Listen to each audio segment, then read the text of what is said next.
Hi, it's Bob Costas coming to you from the Major League Baseball Network studio 24/7. You don't have to have the stats of Willie Mays or Mickey Mantle to get into the New York State Baseball Hall of Fame. Rennie LaRue makes the rules, and the only rules are that you have to have had a significant baseball career and you have to be connected in some significant way to New York. I guess I qualify in some way for that, and I love to be there in person when the inductions take place, but when I'm not, Rennie LaRue demands that I say something about each of the honorees. And so here we go.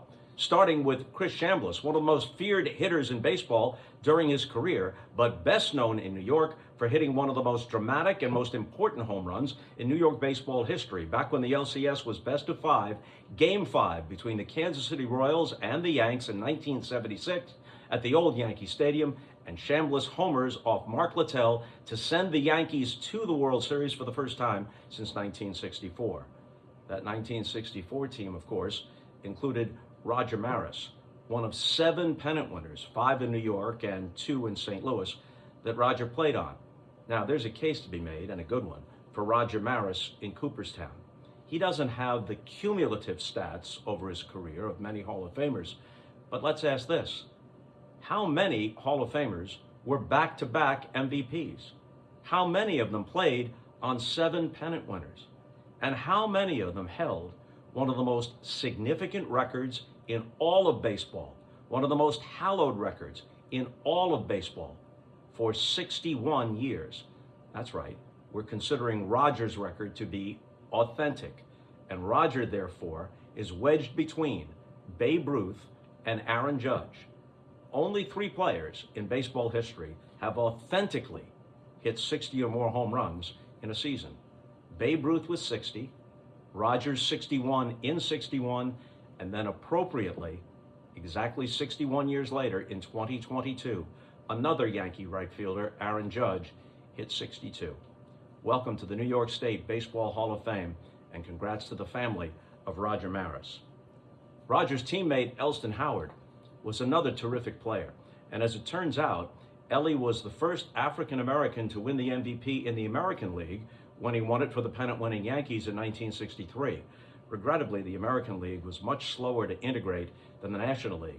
By that time, by 63, Jackie and Frank Robinson had both won it in the National League. So too had Ernie Banks a couple of times, and of course, Hank Aaron and Willie Mays. But in the American League, it hadn't happened until Elston Howard in 1963. And apart from that season, what a great career Elston Howard had.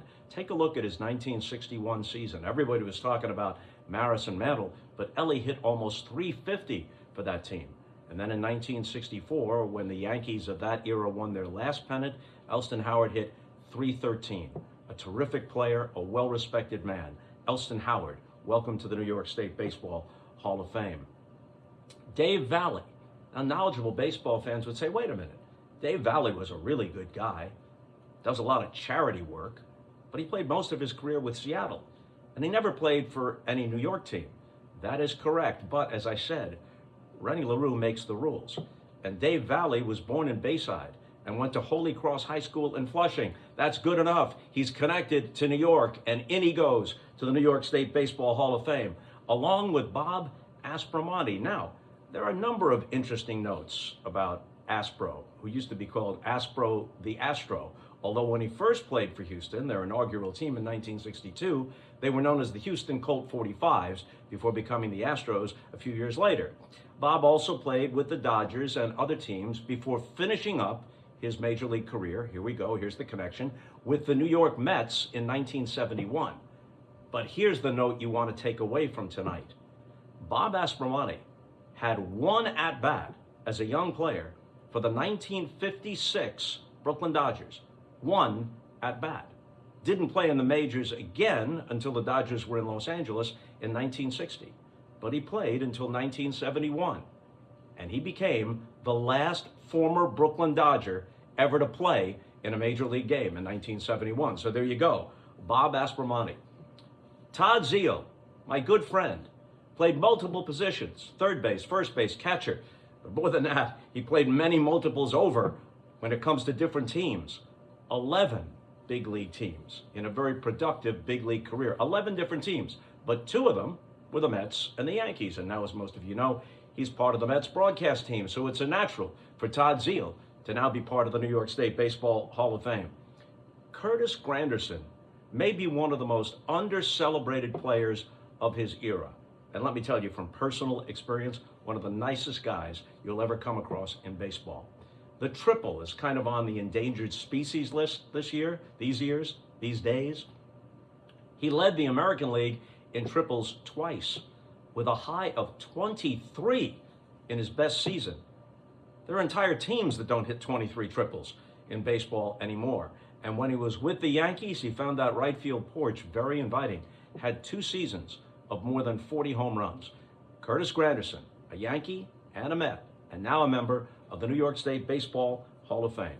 And last, but most certainly not least, one of the most dynamic and beautiful players to watch that New York baseball has ever seen, Darryl Strawberry.